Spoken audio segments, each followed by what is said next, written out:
हर खबर पर होगी आपकी पकड़। डाउनलोड कीजिए एबीपी लाइव ऐप। नमस्कार, स्वागत है आपका एबीपी न्यूज में। आपके साथ मैं हूं अखिलेश आनंद। तो विकास दुबे के खात्मे के बाद कैसे अब उसके गैंग पर धीरे धीरे शिकंजा और ज्यादा कसता जा रहा है।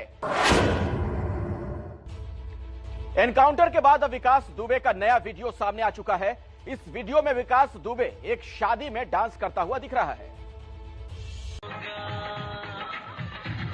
बताया जा रहा है कि वीडियो विकास दुबे के शार्प शूटर अमर दुबे की शादी का है। 29 जून को अमर दुबे की शादी हुई थी।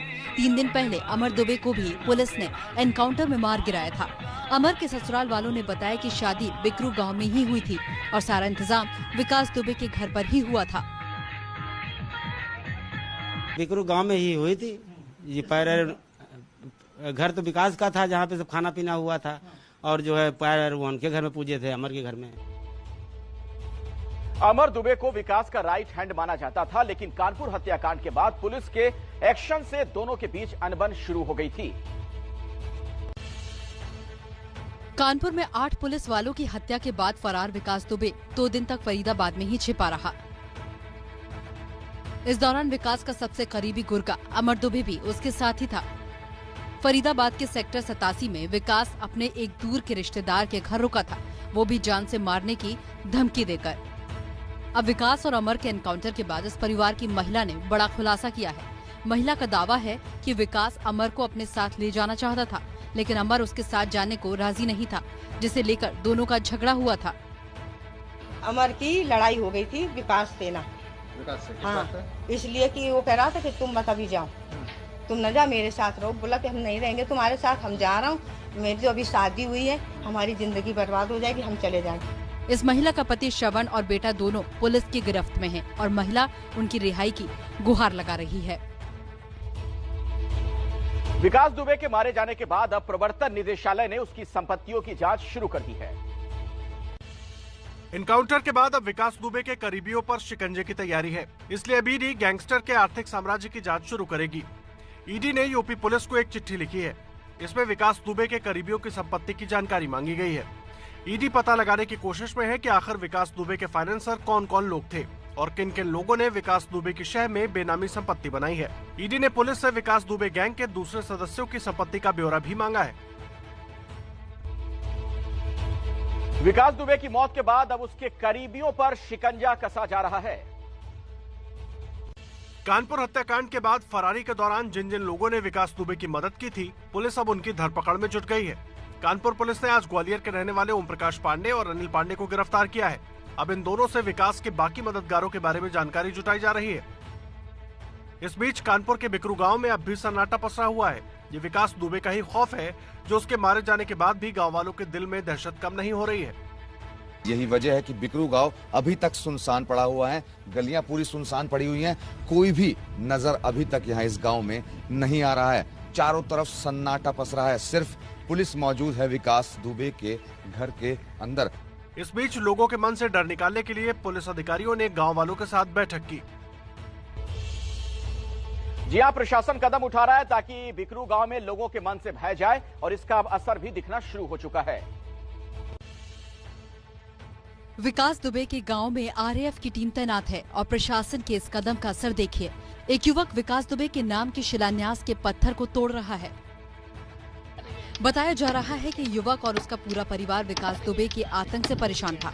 अब विकास दुबे की मौत के बाद उसने विकास और उसकी पत्नी के नाम के शिलान्यास पत्थर को तोड़कर अपना गुस्सा निकाला।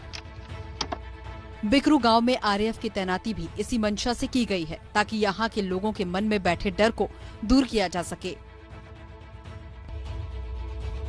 और उधर कांग्रेस के एक नेता ने विकास दुबे के एनकाउंटर को योगी सरकार के लिए खतरा बता दिया। अभी तक जो बड़े पैमाने पे इनकाउंटर हुए वो मुसलमानों के और दलितों के हुए हैं। पहली बार एक ब्राह्मण मारा गया है, इसलिए बड़ा गड़बड़ी हो गई है। पूरा देश इसके ऊपर चर्चा करने लगा है। और मैं आपको बोलूं, इससे योगी राज जी को गद्दी खाली करनी पड़ेगी। और अब बात करेंगे मौसम की। उत्तराखंड में लोग मानसून की मार से बेहाल हो रहे हैं।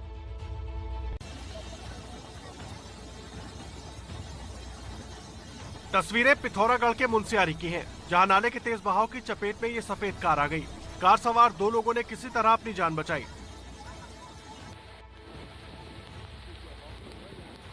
और देखते देखते चंद सेकंड में पहाड़ का बड़ा हिस्सा मलबे में तब्दील हो गया। तस्वीरें पिथौरागढ़ की ही हैं, जहां राहगीरों ने इस खौफनाक मंजर को कैमरे में कैद कर लिया। और तीसरी तस्वीर भी पिथौरागढ़ की है, जहां जौलीघाट से सड़क पर बहते तेज बरसाती नाले में ट्रक समेत कई बड़ी गाड़ियां फंस गईं। उत्तराखंड में कई जगहों पर लैंडस्लाइड के चलते रास्ते बंद हो गए हैं। जम्मू कश्मीर के नौगाम सेक्टर में आज सेना के हाथ बड़ी कामयाबी लगी है। 2 आतंकियों को मार गिराया गया। सुरक्षा बलों ने आज सुबह एलओसी के पास घुसपैठ कर रहे 2 आतंकियों को ढेर कर दिया।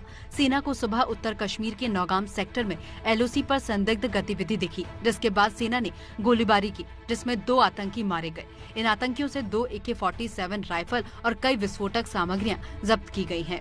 सेना के मुताबिक बड़ी संख्या में आतंकी घुसपैठ की फिराक में हैं और ये आतंकी पाकिस्तान की सीमा में बने लॉन्च पैड पर मौजूद हैं, जिनकी संख्या 250 से 300 के करीब हो सकती है। उधर अरुणाचल प्रदेश में भी आतंक के खिलाफ सुरक्षा बलों को बड़ी कामयाबी हाथ लगी है।